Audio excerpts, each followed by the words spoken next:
Hello everyone, আসসালামু আলাইকুম। আশা করি সবাই ভালো আছে। আল্লাহর রহমতে আমিও ভালো আছি। আমি তোমাদের আশিফা আপু। আমার ব্লগ ভিডিওতে সবাইকে স্বাগতম। তো আজকে অনেকদিন পরে কিন্তু একটা ব্লগ ভিডিও নিয়ে আসলাম। অনেকদিন বাবার বাড়িতে ছিলাম। ঈদের কিছুদিন পরে কিন্তু বাবার বাড়িতে চলে গেছি। আমি না সব আপুরে কিন্তু ঈদের পরে বাবার বাড়িতে চলে যায়। তো আমি বেশ কিছুদিন বাবার বাড়িতে ছিলাম। অনেকদিন পরে কিন্তু আমি শ্বশুর বাড়িতে চলে আসলাম। আর অনেকদিন বাবার বাড়িতে থাকার কারণে কোনো রান্না বান্না হয়নি, আর কোনো ব্লগ ভিডিও তোমাদের সাথে শেয়ার করা হয়নি। আর আমার বাবার বাড়িতে ছিলাম, আর তার ছেলের পছন্দের মাছ সে রেখেছে। মার ভালোবাসা এরকম হয়, আমার না প্রত্যেকটা মাই এরকম হয়। কোনো কিছুতে সন্তান আবদার করে সেটা ফ্রিজে রাইখা দেয় বা যত্ন করে রাইখা দেয়। আর এদিকে আজকে যেহেতু শুক্রবার, আর আমার শ্বশুর বাজার থেকে একটা মুরগি নিয়ে এসে, আর আমি দুপুরের জন্য রান্না বান্নার জন্য মাছ নামাইছি ফ্রিজ থেকে, মাছ রান্না করব। তো মুরগি আজকে রান্না করবো না। এদিকে আমার ননদনী মুরগি কাটতেছিল, কাইটা আজকে ফ্রিজে রাইখা দেবো। তো ননদের মতো ননদ পাইছি আলহামদুলিল্লাহ, বোনের মতো সব কাজে হেল্প করে। বলতে পারি এক কথায় সবসময় বোনের মধ্যেই থাকি আমরা। আর আমার বাড়িতে মানে আমার ননদিনী যদি বাড়িতে বেড়াইতে আসে তাহলে সব কাজই আমার সাথে করে। এইদিকে আমার ননদিনী মুরগি কাটতেছিল, আর আমি দুপুরের জন্য রান্না বান্না করতেছিলাম। মাছ ধুয়ে পরিষ্কার করে তারপরে মাছ ভাজবো প্রথমেই আমি।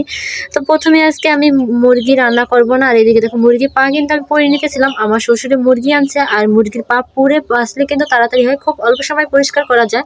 এদিকে আমি মাছ ভাজতেছিলাম, আর আমার ননদিনী মুরগি কাটতেছিল, আর আমরা দুজন মিলে গল্প করতেছিলাম। সবসময় আমরা বোনের মতোই থাকি। আর অনেকদিন যেহেতু বাবার বাড়িতে ছিলাম, কোনো রান্না বান্না করিনি, একদম ঘোরাফেরা করছি, নিজের স্বাধীন মতো চলাফেরা করছি। আর শ্বশুর বাড়িতে আসতে না আসতে কাজে লেগে গেছি, রান্না বান্না শুরু আজকে থেকে, আবার সংসারের জীবনে কাজ শুরু করে দিলাম।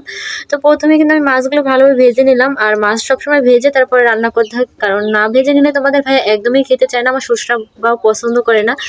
আর আমি কিন্তু সবকিছু মোটামুটি খেতে পারি, তোমাদের ভাই সবকিছু খেতে পারে না। আর এদিকে দেখো মশলা ভাজতেছিলাম, একটা মশলা ভাজবো। এই মশলাটা ভেজে শিলপাটায় বেটে তারপরে তরকারি যদি দিই তাহলে তরকারির স্বাদ হয়। যেহেতু আমি কোনো ঘরোয়াভাবে মশলা ব্যবহার করবো না, তাই আমি এইদিকে মশলা ভাজতেছিলাম। আমার কিন্তু মশলা ভাজা হয়ে গেছে। এখন পেঁয়াজ কুচিগুলো আমি ভালোভাবে ভাজতেছিলাম, তরকারিটা বসিয়ে দিব। তো প্রথমে কিন্তু আমি পেঁয়াজটা হালকা একটু ভেজে নিব, তারপরে দিয়ে দিলাম সামান্য একটু পানি তরকারিটা কষানোর জন্য। এখন এর মধ্যে দিয়ে দিব সামান্য একটু লবণ, তারপরে দিয়ে দিব হলুদের গুঁড়ো, মরিচের গুঁড়ো, আর কোনো ধরনের মশলা দিব না। আর এই মশলাটা আমি ভালোভাবে কষিয়ে নিব। যত কষায় ততই কিন্তু তরকারির স্বাদ হয়। আগে কিন্তু রান্না করতে পারতাম না, আমার আম্মু রান্না করতো, আমি দেখতাম। সবসময় চুলার পাড়ে বসে থাকতাম, আমার নানু রান্না করতো, তাও দেখতাম, সবাই রান্না করতো, সেটা দেখে দেখে শিখছি। আর আলহামদুলিল্লাহ এখন কিন্তু আমি সবকিছু রান্না করতে পারি বলতে পারো। ছোটখাটো একটা অনুষ্ঠানের যদি হয় বাসায়, তাও রান্না করতে পারবো আলহামদুলিল্লাহ। মানুষ সবকিছু কিন্তু দেখতে দেখতে শিখে, কোনো কাজ কিন্তু মানুষ আগে শিখে না, মানুষ দেখতে দেখতে কিন্তু শিখে। আর এদিকে কিন্তু আজকে আলু আর দুন্দুল দিয়ে তরকারি রান্না করব। আর দুন্দুল সবজিটা তোমাদের ভাইয়ের অনেক পছন্দের একটা সবজি।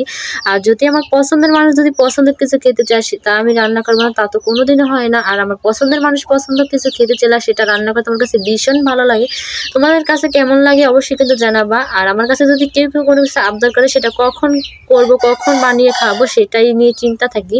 এদিকে দেখো আমি কিন্তু তরকারিটা ভালোভাবে কষিয়ে নিতেছিলাম। আর তরকারি কষানোর জন্য আমি কোনো রকম পানি ব্যবহার করবো না, যেহেতু দুন্দুল তরকারি, আর দুন্দুল থেকে এমনি পানি বের হয়, তাই আমি ঝোলের জন্য দিয়ে দিলাম সামান্য একটু পানি। তরকারিটা কিন্তু আমার ভালোভাবে কষানো হয়ে গেছে। আর মাটির চুলায় রান্না করতে আমার কাছে ভীষণ ভালো লাগে।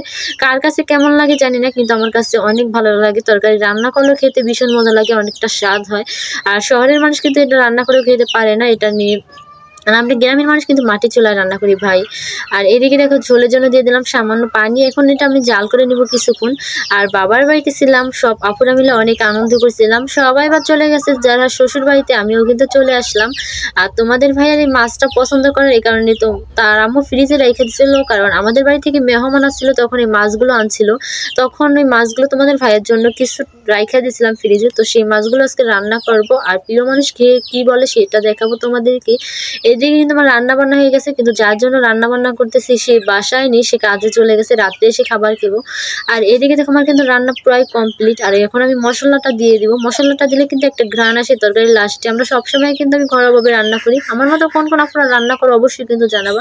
এদিকে দেখো কিন্তু আমার রান্না বান্না হয়ে দুপুর টাইমে সবাই মিলে একসাথে খাবার খেয়ে দিয়েছিলাম। আর তরকারিটা নাকি এত মজা ছিল, আমার শ্বশুর বা অনেক প্রশংসা করছে। আর সাথে ননদিনীও, সবাই মিলে একসাথে দুপুরের খাবার খেলাম, কিন্তু যার জন্য রান্না করেছি সেই বাসায় নেই, সে রাত্রে সে খাবার খাবো। তো আমার ভিডিওটা কেমন লাগলো অবশ্যই কিন্তু বলবার। ভিডিওটা ভালো লাগলো লাইক কমেন্ট শেয়ার করে পাশে থাকবা। আর দেখাবে নেক্সট কোনো ভিডিওতে। আল্লাহ হাফেজ।